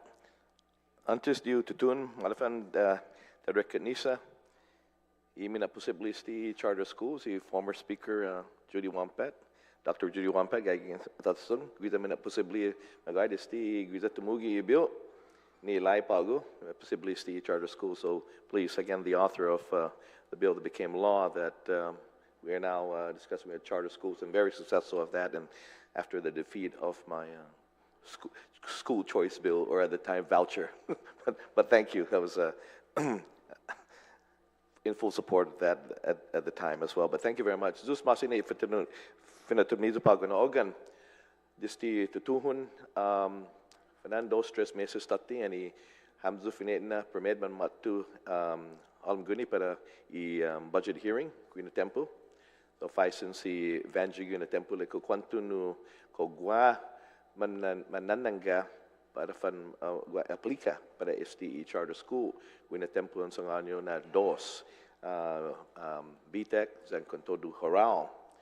So faisin no kuina tempo lo ko pumababa STE na onyo 23, 24 na sakan para eskwela pamababa le mahunga pero malata na siguro to sangani chairman i finance committee na siguro sa no i budget 23, 24 na sakan tabiati man lilisto i BTEC da kantodo i Horal o fan man aplica para eskwela. Lo está pago sa staba gui anima preba i BTEC, okay? San con todo anima preba i Horal Academy. Just want to say that again, I've visited all your charter schools. I'm a great supporter of charter schools. I totally believe in charter schools, and as Ms. Vanji had said, you know, we should seriously look at lifting the cap for charter schools. I know we're at the cap right now. We're at the top of that, and I look forward to being a part of removing the cap and allowing for more charter schools to become reality. Of course, at the time, about 2-3 months ago, you were the first ones in line basically to come in for budget hearings, and at that time we had spoke about the possibility of charter schools applications being looked at and possibly being approved this school year. And at the time you told me that business technology, likewise Horal Academy, were in line to be approved for this school year. And sure enough, I was there at the approval of business and technology charter that night up at iLearn Academy. No, I'm sorry, CIFA. It was at CIFA. Likewise, the Horal Academy was approved at iLearn Academy. So, again, I applaud those efforts, and I applaud the fact that they'll be starting school, or their school year this year. Likewise, at that same time, we asked whether or not they had a location, and of course, BTAC at the time said they were looking at the old San Vicente school as their place, but you know, leases and all that couldn't be signed. But there were memorandums of understanding that was going on because they're looking at, of course, the 23-24 school year to start up school. And at that time, we were informed that they might co-house with Horal Academy. That they were, I think you were currently at Price, right? Price Elementary. I'm sorry. PC Luan, I'm sorry, okay. And so that they were going to join efforts basically and be housed around the same vicinity. And so, you know, almost on a weekly basis, I passed by the proposed, of course, the school where BTEC and Horal is going to be, and you guys have done a tremendous job in getting it ready. We look forward to the school year. And we also know, so these aren't surprises that you're coming up with. This is all on record that, yeah, you anticipated, yes, your 200 students that you're going to enroll this school year. So this shouldn't be a surprise to any of the legislature. If they think it's a surprise, then go ahead and go back and look at again, the documentation. Because I asked that question. I wanted to make sure that nobody will stand up and say, this is a surprise for us. It's not a surprise. We knew the schools were going to be open this school year. So that being said, again, I applaud. I will, again, support your efforts in getting your money. We knew it was coming, you know, and so I support every effort that you guys are making. I applaud your efforts for, again, coming here. Sorry we didn't entertain you the other day. We were 2 days behind, you know, and yeah, so that being said, you got my full support, and I also recognize the fact that we must look at, because we also anticipate, because in visiting all the different charter schools, you know, every time I visit them, even early in the school year, they tell me that they anticipate more growth, and unfortunately, because of the enormous amount of people in line, they have to turn people away. I mean, they don't want to, but they have to, because it's just beyond what they can you know, they can hold at this point. And I think more and more, and we listen, and we're still in a hearing session right now regarding situation at the Department of Education.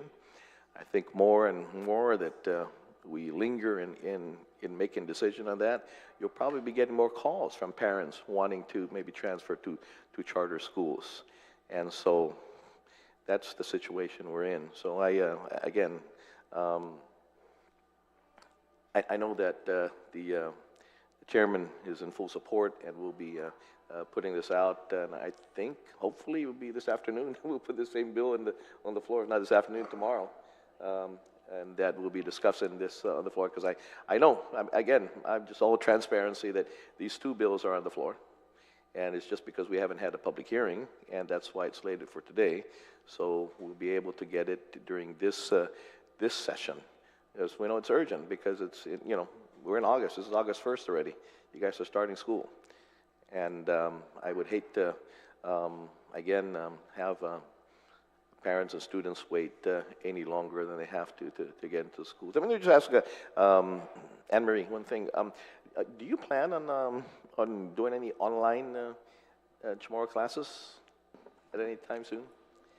I'm asking for my selfish reasons because I have grandkids. I have to say, I'm asking for my grandkids so we and have a an daughter. online resource on our website. Okay, we have okay. a family immersion program online okay. that's recorded that you could go to and actually purchase now, so Okay. people in the diaspora can actually do that. So Sure. there are classes on there right now. Sure, okay. But I have to say that here on Guam, where we're here, the most effective way to do Sure. immersion is face-to-face, no? Yeah. But I understand my grandkids are not here, so, you know. go to our website. They can Okay, purchase the I'll family tell them immersion that. Thank program. you, thank you. Okay. I appreciate that, because they want to learn tomorrow, you know? And, but anyway, one other thing I'm going to ask. Do any of the charter schools, let me ask, do any of the charter schools plan, or are they started maybe an endowment as well? Senator, that's actually at the core of PTAX, that we have an endowment foundation, and for those of us in academics, the endowment foundation is going to be there to support us. Okay. And support us with the with operations that maybe we don't need to worry about. Sure. So the lease with the Archdiocese for the campus is actually through the endowment foundation already. Okay. And then we just have to pay rent, you know, the prorated rent Okay. for our section of the campus. But yes, and the whole idea behind that is to raise funds to continue to support the endowment, Joe Mesa's here. He'd be willing to take your bank's routing number and your bank account, and we will welcome your modest donation. Modest donation? Yeah. Okay, great. And it'll be tax deductible. Sure, no, absolutely, yeah. Unlike political donations. But no, I encourage that. I encourage that. Again, it's a source, alongside the grants and things of that nature, it's a source to be able to sustain, help to sustain. And this doesn't this won't take away, I'm not, the reason why I'm just asking this, not to take away from the duties of what the legislature should give to the public schools. There is already a recognition, even in our dreams, there's already a recognition that the allotment from the government provides the core of the funding. But if we wanted things like, we're going to need transportation to take our students to the businesses for their internships. We want our students to maybe participate in competitions, business and technology competitions in Asia. That's not something that's a function of what the government is going to provide. So if we decided to do those things, then we want to make sure that we're going to raise the money to do it, and that's going to be the role of the Endowment Foundation. When Joe and I attended a conference for the Coalition of Charter Schools, a big part of what charter schools are doing is the idea of fundraising and building endowments to support the schools. Sure. Let me ask one last question, because it was an existing school and, again, turning back into a school, but I don't want this to be a factor for DPW, but you are arranging for bus services already for, with DPW for your schools? I haven't sent a letter to Vince, and our board has not sent a letter to Vince Ariola, but once we know that we will have the funding for August and September, Vince will know. And most of the students that will enroll at BTAX, and probably the same at Sorrel, will be students who've already been taking advantage of busing for charter schools. Sure. Okay. With that being said, again, you have 100% support. I look forward to voting on, hopefully it's this afternoon or tomorrow, and send it to the governor to get signed. And as a matter of fact, I ran into the governor the other day, and I asked her, I said, we got these two bills that are in the session. She goes, I'll sign both of them. So, that being said, thank you very much for being here this morning, because this is Mase. Thank you. Thank you, Mr. Chair. Thank you, Senator Lon. Anyway, Senator Dwayne, do you have any questions for the panel? You'll be followed by Senator Brown. Thank you, Mr. Chair. I'm going to ask audio and visual to focus more on the kids. They're getting a kick out of seeing themselves on TV. I think I see some future senators out there. I support charter schools. I think they're wonderful.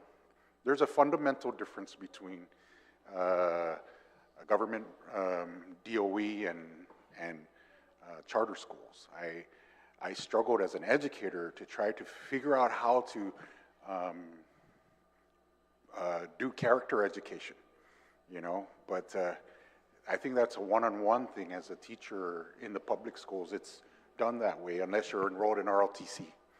But I think character education is what you guys are doing too. That's really wonderful.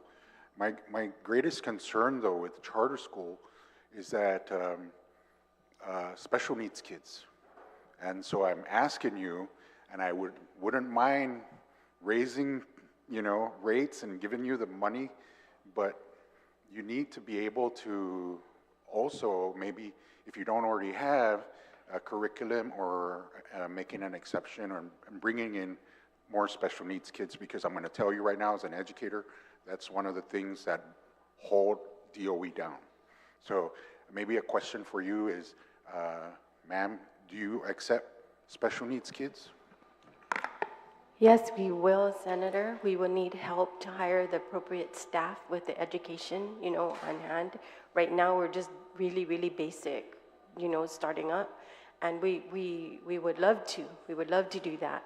However, I just want to make a note that, for many, many, many years, as an indigenous people, we have born kids that have special needs, that have, that need extra care. And with our Tsamoro kind of love and, raising them up and our patience, I believe that can also suffice, just basic care for the child, and just knowing what they need, understanding one-to-one needs of each child, we can still make it happen. I think so. you know. I think so. We And can still make it happen. like again, I said, maybe I'm thinking too far ahead, but I think if you don't accept, you're taking government funds and you're using it for charter schools, but you're not taking in our special needs kids, that would be like leaving the bones and taking all the meat and potatoes. So we have to make sure that we take care of those kids. It's very, very important. I dealt with them myself, and it's very important that we make it equitable across the board when it comes to special needs kids. Like I said, I'll give you all the money you want, but we need to find the way where we can accept them, into charter schools. Importante. That's something that in the past we've really struggled because we want to make sure we provide the best for the child coming in, and so we will work towards that, Senator. We will work towards that. But right now, on hand, I tell you, our staff, right, and she's gonna probably, but we have the most patient, loving Tautau Luta right now on our staff that could probably handle that. If we should need to take somebody in this school year while we prepare for the, budgeting for that purpose. But Sana Zosi togi pufabot. Sana Zosi.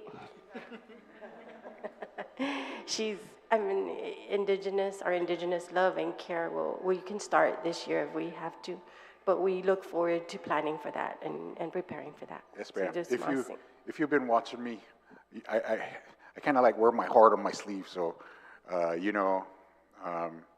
didn't become this way because I was raised somewhere else. I got a heart because I was raised in, the Chamorro way, and Afamalik, Gwinaidza, That's why magufzu na, ponkat gamot na esti linguahita, tani kuturata, para todo man mamala na tempo. And I'm very thankful for that.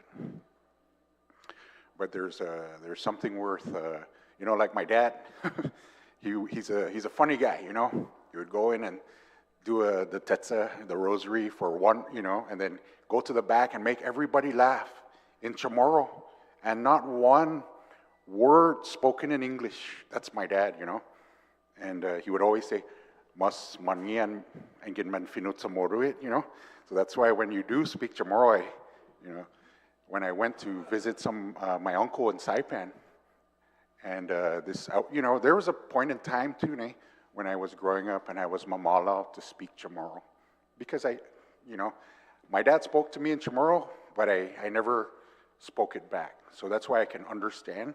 But I was mamala at one time, and he says, "Boy, munga mamala ni kutaramo, zani lingwahimu." So ever since then, I was like a senior in high school. I tried my very best to catch up and learn. So, if it wasn't for my uncle, God rest his soul, his memory is a blessing. But I'd like to thank you for what you do. It's a wonderful, wonderful thing. And just like everybody else here, I support you all. We need to cover the concerns that I have with special needs. And if you can develop a curriculum, a way to bring them in, it would be wonderful. Thank you, ma'am. Thank you. That's a promise. That's a promise. Yes, Jesus Masi. And then, Senator, I've been approached by parents when I met with a group of parents last week, maybe 2 weeks ago. That was a concern of some of the parents about meeting the needs of students with special needs. I want to tell you that even if the law did not require us to do it, the members of the board are committed to making sure that the charter schools are inclusive, right? Now, maybe some people will say, "You mean you're even going to enroll kids from Agate?" Yeah, we'll even enroll kids from Agate. But thank goodness. The concern is, Senator, and I've been very... You meant Haggett. You meant Haggett.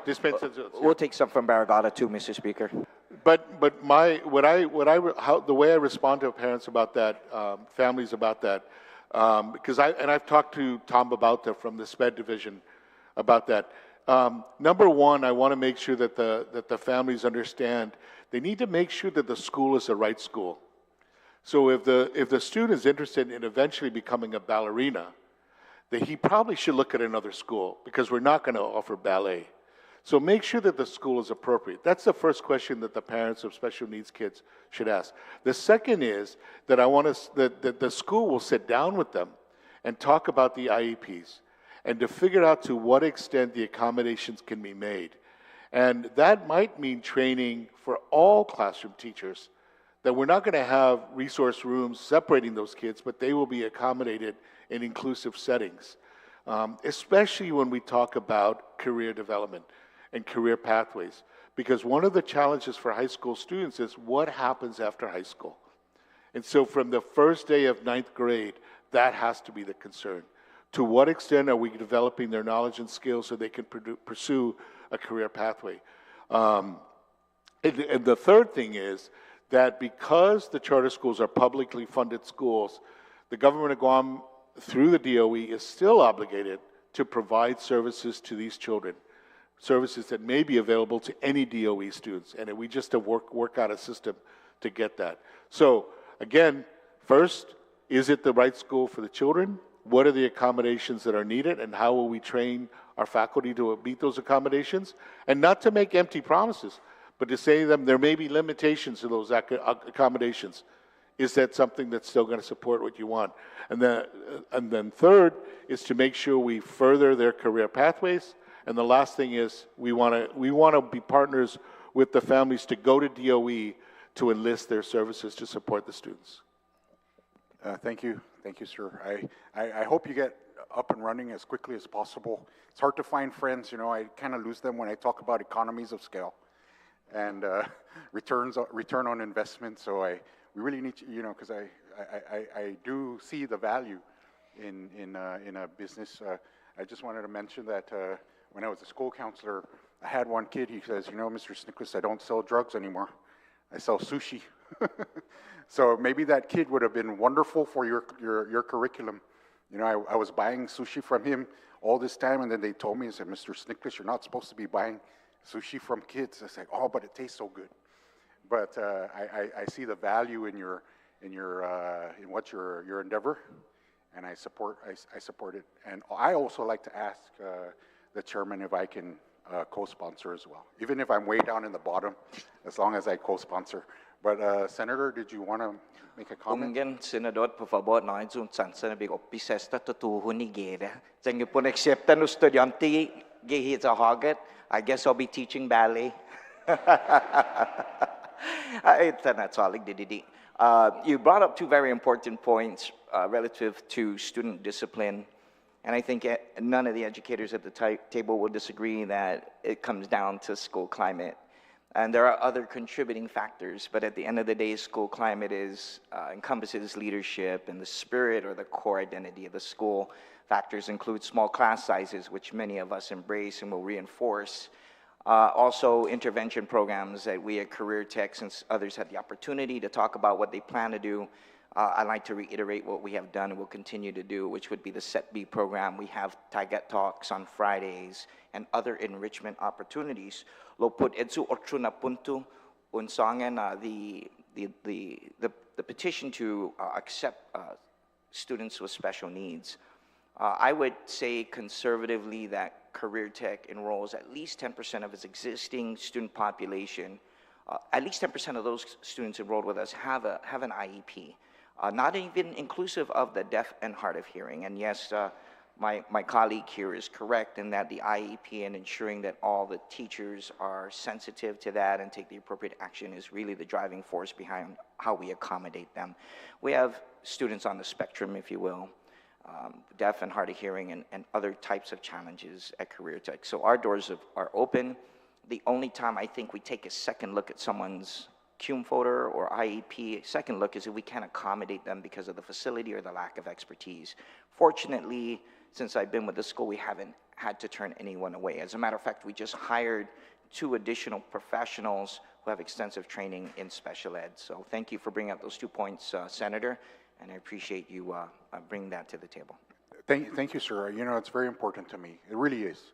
I've dealt with it, and I see how weighty it is for our public educators. You know, it's very, very weighty on them. So can I just add? I'm sorry, to your last point. It was here. I think it's important to remind the listening public that the onus of raising a child with the proper mindset and the discipline rests with the parents. I've taught K through 16, private, public, and now charter. The number one predictor of academic success in every district, every type of school, is parental involvement. So to the parents listening and those who have children, school-age children, we'd love to help you get through these challenges if you have them, but it's not the duty of the state to raise the child. Our job is to teach, and we'd like to reinforce those values that you said that your father instilled in you and at your home. So thank you, Mr. Senator. Thank you, Senator. Thank you again. And I want to reiterate, I support you all. I love what you do.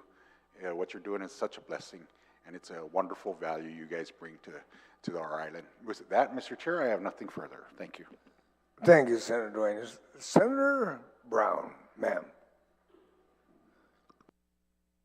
Hafide, Mr. Chairman, and welcome to all of you for being here. It's an exciting time to see the beginning of additional 2 new charter schools. And Banji, I always appreciate your straightforward response to whatever's thrown at you. I mean, I really do. I wish we had more candor in government.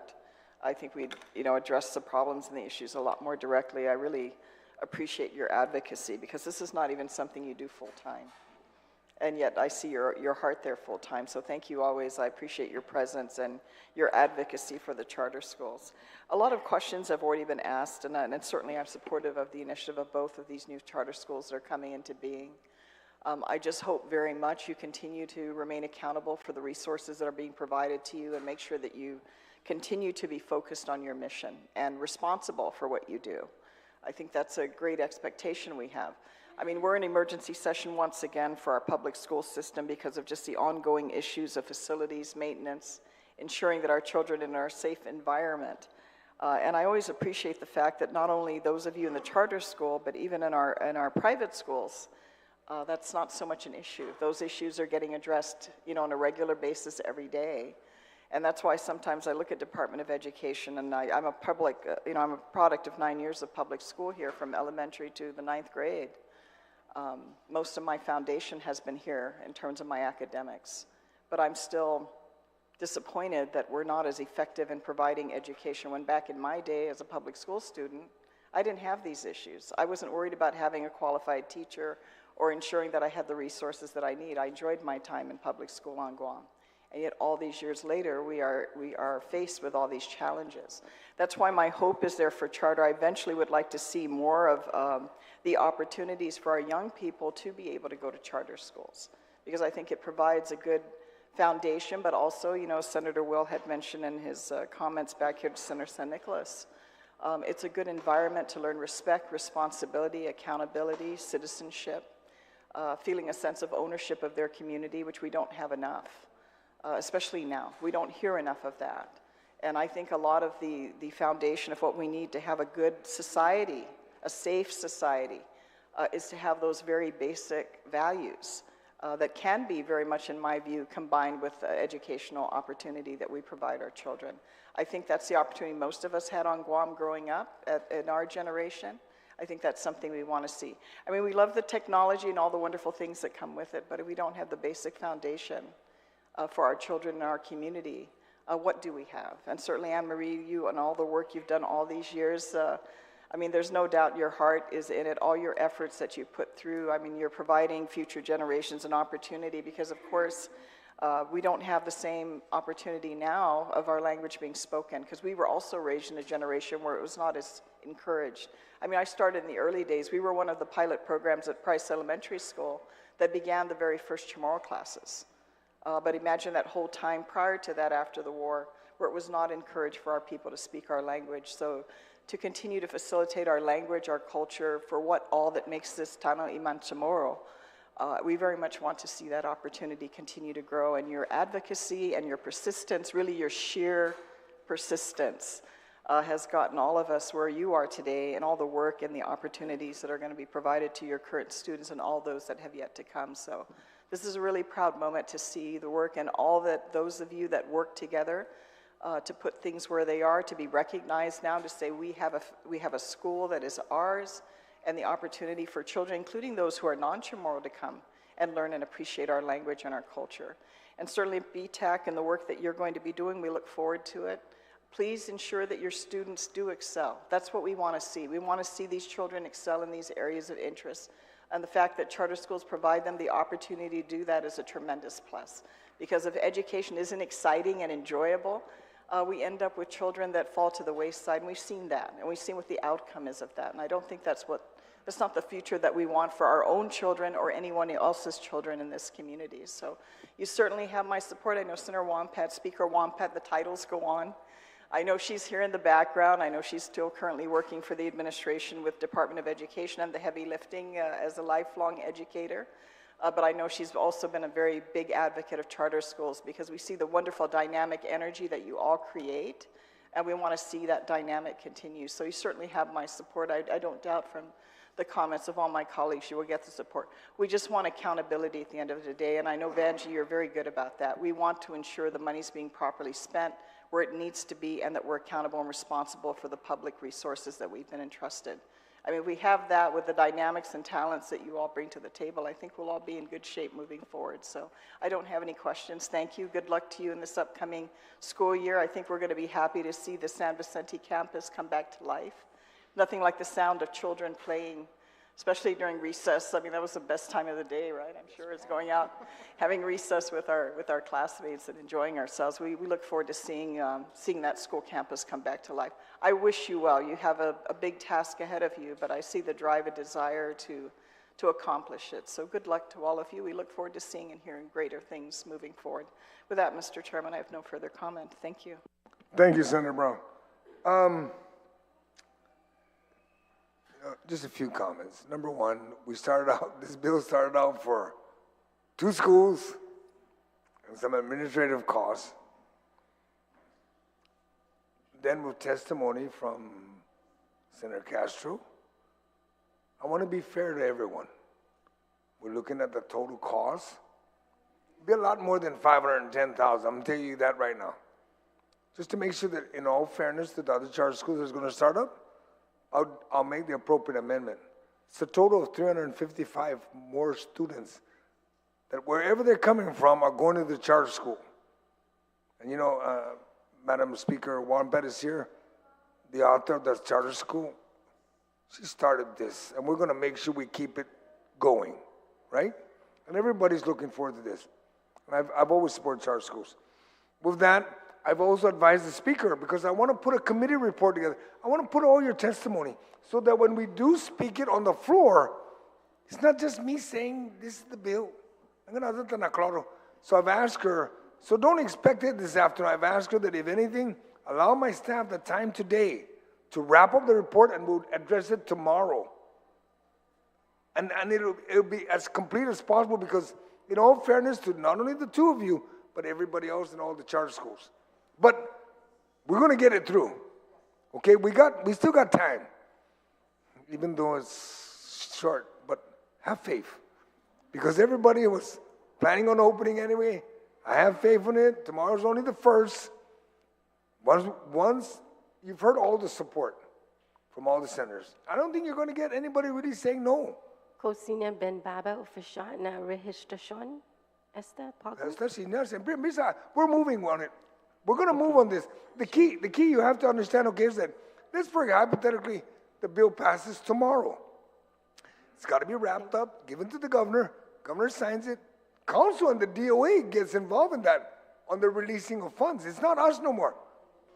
The council would be the one. Whatever you are planning to do, August 6, August 7, continue to plan. You've got us ready. Viva. We're focused on helping you. Yeah. No, they're just waiting. But Anne Marie and Mr. Dr. Forrest, we're here to help you.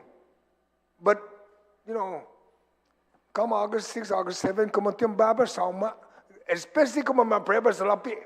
Siyempre, like mo, tintingo como mele sabi.